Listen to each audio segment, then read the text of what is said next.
সাপ্তাহিক ছুটির দিনে চাঁদপুর বড় স্টেশন মাঝঘাটে ইলিশ কিনতে ক্রেতাদের ভিড় বেড়েছে। দেশের বিভিন্ন স্থান থেকে ক্রেতারা আসায় ইলিশের আড়তগুলোতে ক্রেতা বিক্রেতাদের হাক ডাকে মুখর হয়ে উঠেছে পুরো মাঝঘাট এলাকা। সকাল থেকে কেউ পরিবার নিয়ে, আবার কেউ দল বেঁধে এসেছেন পছন্দের ইলিশ কিনতে। তবে ইলিশের সরবরাহ তুলনামূলক কম থাকায় দাম কিছুটা বেড়েছে বলে জানিয়েছেন ব্যবসায়ীরা। গত কয়েকদিনের তুলনায় আজ প্রতি কেজি ইলিশের দাম 100 থেকে 150 টাকা পর্যন্ত বেড়েছে। দর্শক, এ বিষয়ে আরও জানতে চাঁদপুর থেকে সরাসরি যোগ দিচ্ছেন স্থানীয় প্রতিনিধি শরীফুল ইসলাম। শরীফ, কেজি প্রতি ইলিশের দাম কত পড়ছে, কি বলছেন ব্যবসায়ী এবং ক্রেতারা? তৌফিক, ছুটির দিনে বরাবরই দেশের অন্যতম ইলিশের মৎস্য আড়ত বড় স্টেশন মাঝঘাটে ইলিশ কেনাবেচা জমজমাট হয়ে ওঠে।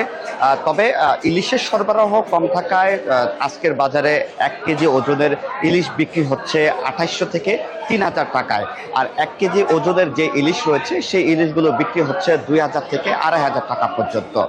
তবে ইলিশের যেই দামটা বাড়ার একমাত্র কারণ হচ্ছে চাঁদপুরের যে পদ্মা মেঘনা রয়েছে, সে পদ্মা মেঘনা নদীতে ইলিশের যে বিচরণ একেবারে কম ধরা পড়ছে।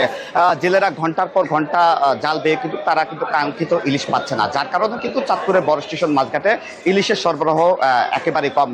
বর্তমানে কিন্তু এই সময়টা ইলিশের পুরো ভরা মৌসুম বলা চলে। আর মাত্র 1.5 মাস রয়েছে, তারপরেই অক্টোবরে কিন্তু মাইল সংখ্যা অভিযান আসবে। এই 1.5 মাসে মোটামুটি যে পরিমাণ ইলিশ আসার কথা, আমরা কিন্তু সেই পরিমাণ ইলিশ দেখছি না। তবে ব্যবসায়ীরা বলছেন হয়তো সময় বাড়ার সাথে সাথে বড় স্টেশন মাঝঘাটে ইলিশের সরবরাহ আরো বাড়বে, তখন হয়তো দাম কমার সম্ভাবনা রয়েছে।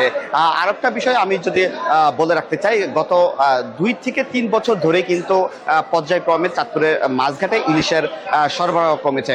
অন্যদিকে আমরা যদি বলি যে ভোলা বরিশালে, সেখানে গত 2 দিন ধরে কিছুটা ইলিশ ধরা পড়ার খবর আমরা শুনেছি। সেই ক্ষেত্রে চাঁদপুরের যে একমাত্র যে জনপ্রিয় যেটা ইলিশ বলা হয় রূপালী ইলিশ, সেই ইলিশ কিন্তু জেলেদের কম ধরা পড়ছে। আর কিছুদিন আগে মৎস্য গবেষণা ইনস্টিটিউট থেকে একদল গবেষক কিন্তু চাঁদপুরে এসেছিলেন। তারা এসে জানার চেষ্টা করছিলেন যে আসলে কি কারণে ইলিশ কমার চেষ্টা করছেন।